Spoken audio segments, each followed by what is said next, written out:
So MSNBC's Steve Kornacki, he's sort of like the data guy over at MSNBC, and he could talk about the elections in detail and give all the specific numbers. He did this segment, Road to 270, where he's sort of like breaking down what's likely to happen, what are potential outcomes that could happen when it comes to the election in November. This is really interesting. He's giving liberals a little bit of a dose of reality here. Let's listen, and then we'll break it down. Here's the national average. What we got here is all of the recent major polls nationally.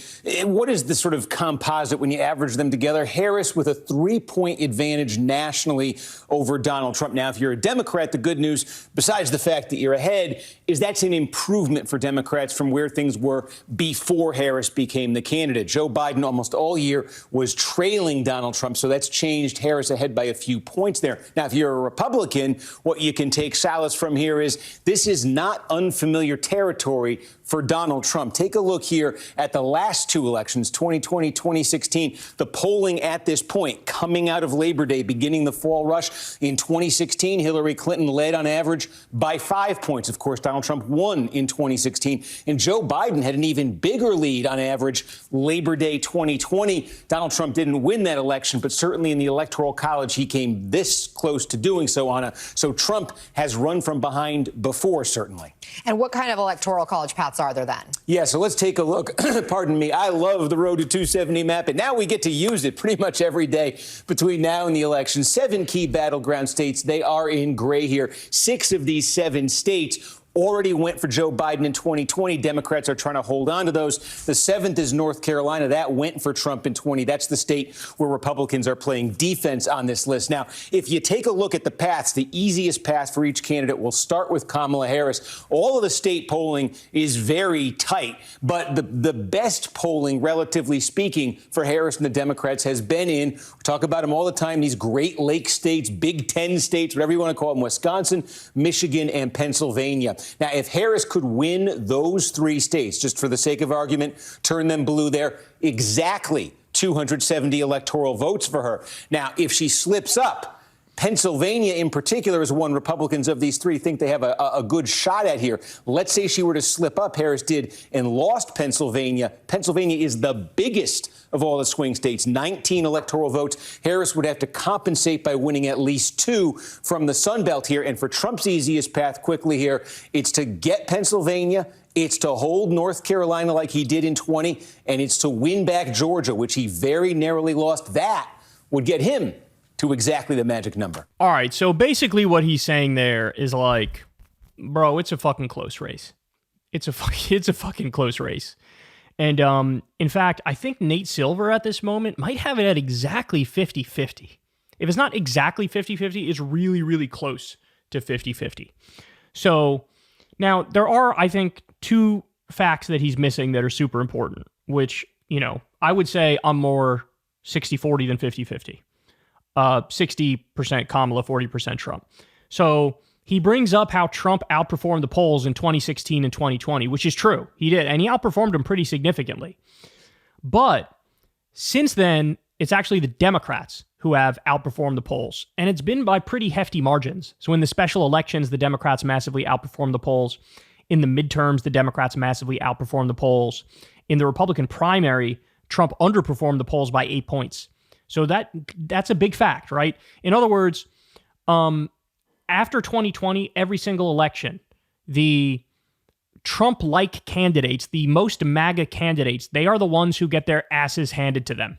They're the ones who get routed. Funny enough, the more generic Republicans do the best, right? Which is, again, that's very interesting. It's quite a reversal from 2016 and 2020. Now, the question is, will that hold true when Trump himself is back on the ballot, right? So will it be just like 2016 and 2020 where there's a secret Trump vote, or will it be like every election since then, the midterms and the special election, where the Democrats actually outperformed, or will it be that the polls are just correct? They're just like, right, you know? Then the other thing that I think he's not factoring in here, which again, I don't know if Nate Silver factored this in either. There was a good, a CBS segment on it the other day. There is skyrocketing voter registration among Democrats right now. Just skyrocketing. And I think that matters. I think that means something. Because usually if you're going out of your way to register to vote, you're going to vote in the immediate upcoming election.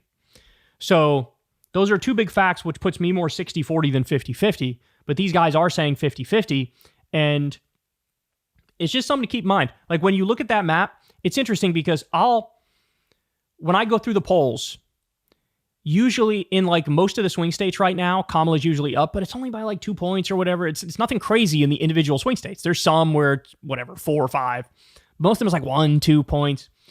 And then there'll always be one where Trump is doing well, but that one changes from poll to poll. So sometimes he's doing best in Georgia of all the swing states. Sometimes he's doing best in Pennsylvania. Sometimes he's doing best in Arizona. And you'll see all these polls and like Kamala's leading in 6 of the 7 states or whatever, or like 5 of the 7. But Kamala's leads are small, and then Trump will have like a 4-point lead in one of the swing states almost every time. But that swing state changes depending on the poll. So it's like, we could be looking at, again, a fucking super, super tight race.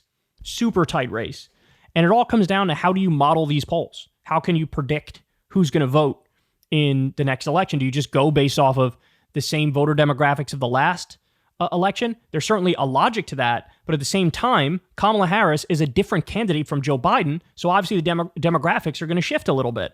I think with older white people, Biden did well with older white people, but now I think Kamala might do a little worse with older white people, but she also might do better with younger black folks and other minority communities, right? So it's sort of hard to model it perfectly, which is why polling is not an exact science. But having said that, a good rule of thumb is just, for everybody involved, you got to run through the tape, right? You got to run through the tape. You can't slow down. You can't take anything for granted. And I'll say this. The people who are generally most correct when it comes to polling stuff right now are saying it's 50-50. Like I said, because of those facts I laid out for you, I'm more 60-40. But look, if you've ever played poker, you know what 60-40 means. You know 60-40, it ain't no 98-2, right? Nate Silver gets a lot of shit because he had Hillary with a 71% chance of winning going into the election in 2016. And he gets a lot of shit for that. But what people don't realize, or they don't remember, is that there were other big name pollsters and outlets that had the race at like 90% chance Hillary was going to win, 95%. I think one of them might have had a 97 or 98% chance Hillary was going to win. And so he was way more conservative, right? Way more conservative on that. And he still gets shit for it. And I think that's a little bit unfair. I mean, I have issues with Nate Silver, but he is relatively more accurate than other people who are involved in this sort of work. So to have Silver say 50-50, to have Kornacki lay out like this is a really, really tight race, I mean, I think that's a fair point. I might give a little bit more of an edge to Kamala. The other thing is she's doing rallies all over the place and giving speeches all over the place, and Trump isn't.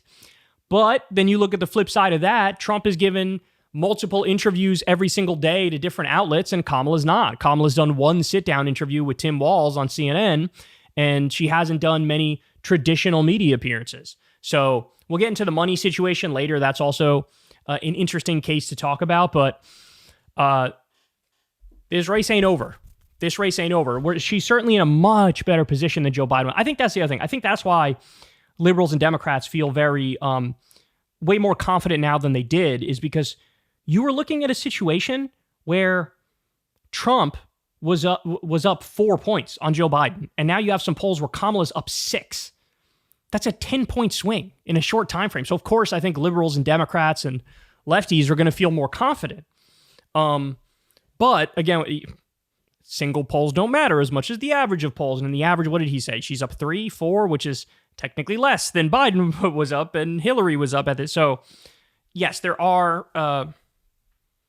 arguments on both sides to make a solid case as to why it's 50-50 or 60-40 pro-Kamala or 60-40 pro-Trump even. So this is still a race, and a little bit of a dose of reality for everybody here. Hey, y'all, do me a favor and like and subscribe. It helps out big time in the algorithm.